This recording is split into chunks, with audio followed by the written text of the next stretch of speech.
எல்லாருமே சேர்ந்து பேசிகிட்டு இருக்காங்க. கங்கா, யமுனா, காவேரி எல்லாருமே பேசிகிட்டு இருக்காங்க. சரிக்கா போய் தூங்கலாம் வாங்க அப்படின்னு போயிட்டு எல்லாருமே சேர்ந்து தூங்குறாங்க.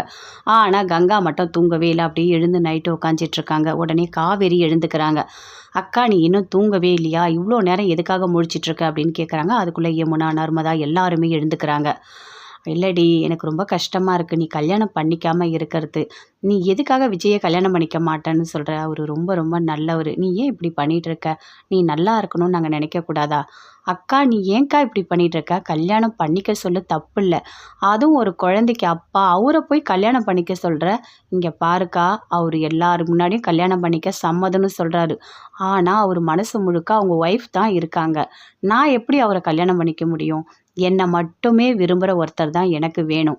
அதனால் நான் இவரை கல்யாணம் பண்ணிக்க மாட்டேன் அப்படின்னு காவேரி சொல்கிறாங்க. காவேரி நல்லா யோசிச்சு பாரு காவேரி அப்படின்னு கங்கா சொல்கிறாங்க. ஆமாம் நீங்கள்லாம் சேர்ந்து எனக்கு கல்யாணம் பண்ணி வைக்கிற மாதிரி தெரியல. அவருக்கு என்னை கல்யாணம் பண்ணி வைக்கணும் நான் சம்மதிக்கணும்னு நீங்கள் நினைக்கிறீங்க அப்படின்னு காவேரி சொல்கிறாங்க. அதெல்லாம் ஒன்றும் இல்லடி. சரி தூங்கு அப்படின்னு எல்லோரும் சேர்ந்து தூங்குறாங்க. அடுத்த நாள் காலையில் கங்கா கூட அவங்க பொண்ணு எல்லாருமே சேர்ந்து வரைஞ்சிட்ருக்காங்க. ஐயோ இங்கே பாரு வரைகிறது எல்லாமே காலி ஆகிடுச்சு. எனக்கு புதுசாக புக்கு வேணும், ட்ராயிங் புக்கு வேணும் அப்படின்னு கேட்குறாங்க. அங்கேருந்து காவேரி வராங்க. எனக்கு இப்பயே வேணும் சித்தி புக்கு, இல்லைனா இன்றைக்கி ஃபுல்லாக எனக்கு போர் அடிக்கும் அப்படின்னு சொல்கிறாங்க. சரி இரு உனக்கு நான் கலர் புக்கெலாம் வாங்கி வச்சுருக்கேன், நான் பாக்ஸில் இருக்க போய் எடுத்துகிட்டு வரேன் அப்படின்னு உள்ளே போகிறாங்க. போயிட்டு தேடும் போது அந்த நதி அப்பளத்துக்கு அந்த அட்வர்டைஸ்மெண்ட் பண்ணது அந்த பேப்பர் எல்லாத்தையும் எடுத்து பார்க்குறாங்க. எதுக்காக இவர் அப்பளத்தை வச்சுட்டு போஸ்டர் கொடுக்குறாரு ஒன்றுமே புரியலையே. அக்கா எல்லாருமே சேர்ந்து உள்ளே வாங்க அப்படின்னு கங்கா, யமுனா, நர்மதா எல்லாருமே கூப்பிடுறாங்க. காவேரி இது என்ன விஜய் வந்து அப்பளத்தை வச்சுட்டு ஏதோ அட்வர்டைஸ்மெண்ட் பண்ணியிருக்காரு, என்னது இது அப்படின்னு கேட்குறாங்க. ஐயோ இவகிட்ட என்ன சொல்கிறதுன்னு தெரியலையே, இவகிட்ட இந்த பேப்பர் எப்படி மாட்டுச்சு அப்படின்னு எல்லாருமே மனசுக்குள்ளே நினைக்கிறாங்க.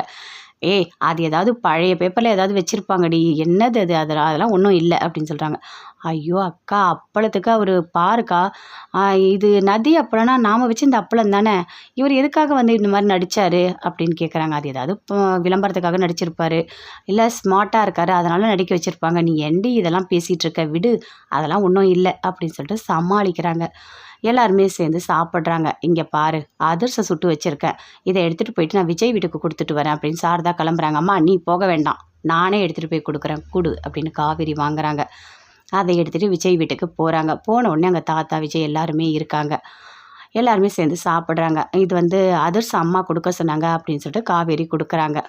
நல்லா இருக்குமா, சூப்பராக இருக்குது அப்படின்னு சொல்லிட்டு வாங்கி எல்லாருமே சேர்ந்து சாப்பிட்றாங்க. சாப்பிட்டுட்டு தாத்தா பாட்டி எல்லாருமே சேர்ந்து போயிட்டாங்க. அங்கே விஜயும் காவேரி மட்டும் உட்காந்துட்ருக்காங்க.